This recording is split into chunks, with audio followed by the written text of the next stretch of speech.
Assalamualaikum warahmatullahi wabarakatuh. Selamat siang dan salam sejahtera bagi kita semua. Yang terhormat Dewan Juri Lomba Pidato, yang saya hormati Bapak dan Ibu Guru Penamping Lomba Pidato, dan yang saya cintai teman-teman seperjuangan Lomba Pidato. Pada kesempatan kali ini saya akan membawakan sebuah pidato dengan tema kebangsaan. Hadirin, sebagaimana yang kita ketahui bahwa headline berita baik di media cetak maupun elektronik membahas tentang dugaan kasus penistaan agama oleh Gubernur DKI Jakarta atau yang biasa kita sebut Ahok.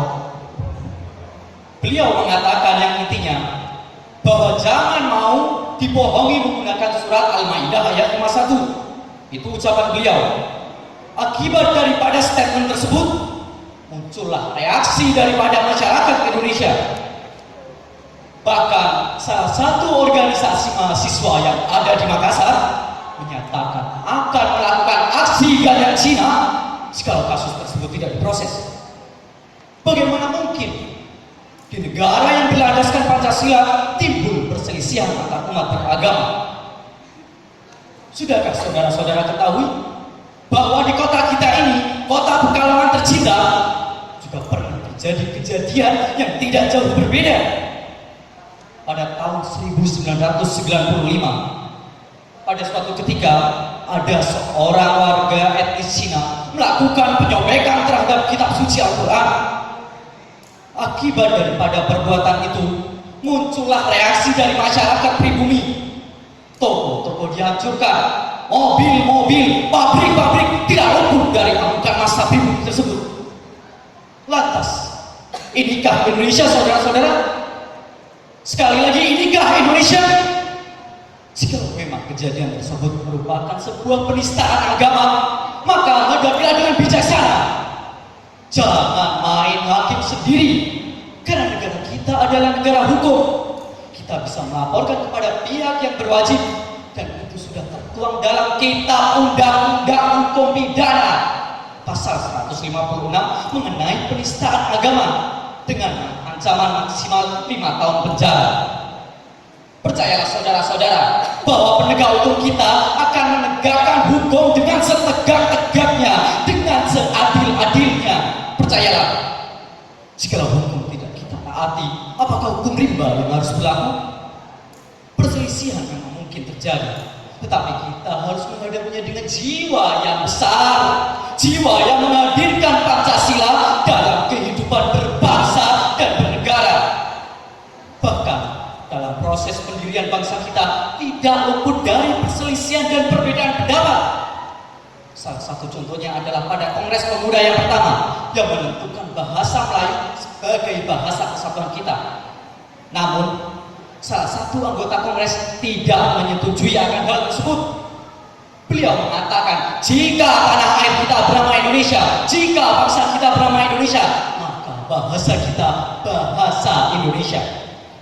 Maka Kongres pun menyetujui akan hal tersebut dan akan dikemukakan kembali pada Kongres Pemuda yang kedua.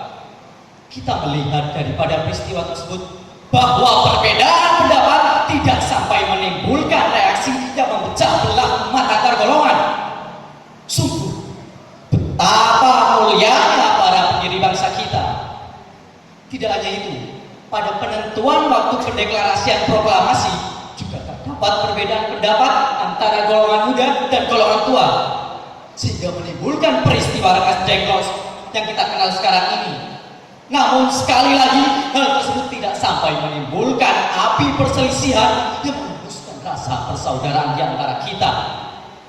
Itulah hal yang perlu dicontoh, wahai saudara-saudaraku, saudara-saudara sekalian.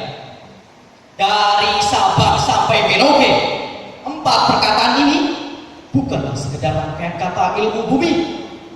Dari Sabang sampai Merauke merupakan satu kesatuan kebangsaan, kesatuan tekad, satu ideologi where every nation looked like a burning fire.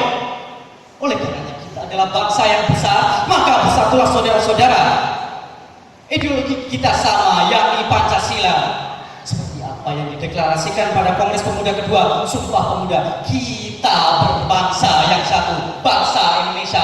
Kita bertumpah darah yang satu, tanah air Indonesia. Kita berbahasa yang satu, bahasa Indonesia. Saudara-saudara sekalian, jikalau ada kalanya saudara-saudara merasa bingung, jikalau ada kalanya saudara-saudara merasa hampir berputus asa dengan adanya perselisihan dan perbedaan pendapat di negara kita, maka kembalilah kepada sumber persatuan dan kesatuan kita, yakni Pancasila. Kembalilah kepada sumber itu, saudara-saudara akan menemukan relnya persatuan. Tetapi alhamdulillah, Tuhan menjaga atas bangsa kita ini daripada kehancuran yang disebabkan oleh adanya perselisihan dan perbedaan pendapat. Lalu kita buang jauh-jauh segala bentuk pertikaian dan perselisihan. Lalu kita canangkan Indonesia yang damai, Indonesia yang luar biasa. Jerbasuki mobil. Sekali merdeka, tetap merdeka, merdeka buat selama-lamanya. Terima kasih. Wassalamualaikum warahmatullahi wabarakatuh.